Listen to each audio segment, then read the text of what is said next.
আজকে বুধবার সন্ধে ওই 8টা সাড়ে 8টা মতন বাজছে। হঠাৎ করেই বাবি বলল আজকে একটুখানি একটা স্পেশাল ডিশ বানাও। তো ওকে জিজ্ঞাসা করলাম কি বানাবো, তো তখনও বলল চাপলি কাবাব বানাতে। যদিও আমি এটা জীবনে কখনো বানাইনি, ও কদিন থেকেই বলছে।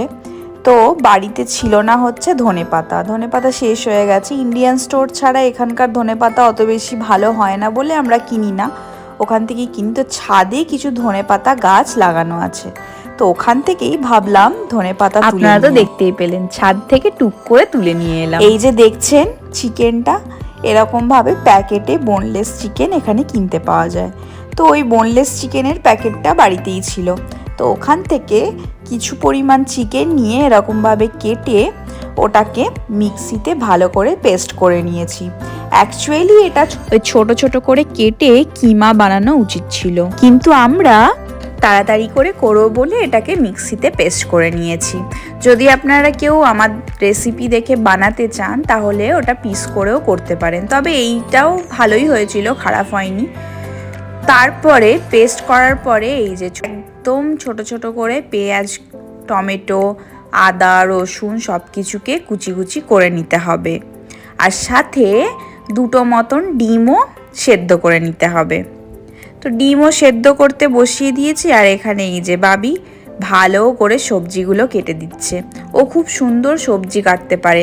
আসলে এই সবজি কাটাটা ও মনে হয় বাবার কাছ থেকে শিখেছে। বাবাও খুব ভালো সবজি কাটতে পারে, একদম ছোট ছোট করে আর খুব স্পিডে। মিক্সিতে গ্রাইন্ড করা ওই চিকেনটার ওপরে একটু ধনেপাতা, কাঁচা লঙ্কা কুচি, পেঁয়াজ কুচি, টমেটো কুচি, নুন, গোলমরিচ আর একটু লেবুর রস, এই সমস্ত কিছু দিয়ে ভালো করে মাখিয়ে নিতে হবে। আর তার আগে ওই যে ডিমগুলো সেদ্ধ করে রাখা হয়েছিল ওইটাও ভালো করে ওই গ্রেটারের সাহায্যে একটুখানি কুড়ে দিতে হবে। তারপরে ভালো করে মাখিয়ে নেবেন। মাখানোর পরে কড়াইতে একটুখানি তেল দিয়ে, এবার আপনারা চাইলে অলিভ অয়েলেও করতে পারেন, যারা ওয়েট লস করছেন তাদের জন্য খুবই ভালো ব্যাপার, আর না হলে রিফাইন অয়েল একটুখানি দেবেন, তবে খুব বেশি তেল দেবেন না।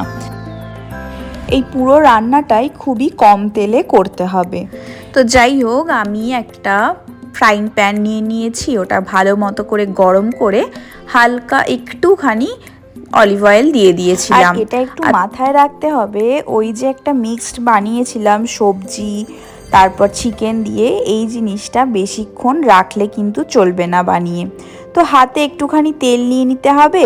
তারপরে আমরা স্লাইস করে গোল গোল করে ওই টমেটো কুচি করে নিয়েছিলাম, তো এই টমেটোটা নিচে রেখে তার ওপরে এই কাবাবের এই পেস্টটা হাতে করে ভালো করে দিয়ে ভালো করে চেপে ডাইরেক্ট ওই গরম ফ্রাইং প্যানের মধ্যে দিয়ে দিতে হবে, আর তারপরে কম আঁচে একটু সময় নিয়ে ভালো করে ভাজতে হবে। এই তো দেখতেই পাচ্ছেন পুরো কাবাব একদম তৈরি হয়ে গেছে, আর খুব সুন্দরভাবেই তৈরি হয়েছে। তো এর সাথে সাথে বাকিগুলোও করে নিই, আর তার সাথে এই যে একটা ভালো অনিয়ন স্যালাড বানাচ্ছে। প্রথমে ছোট ছোট করে বেশ ভালো করে পেঁয়াজগুলো কেটে নিতে হবে গোল গোল করে, তারপরে একটু ভাজা মশলা, একটু চাট মশলা আর একটু নুন সব কিছু দিয়ে একটু ভালো করে মিক্সড করে নিলেই হয়ে গেল।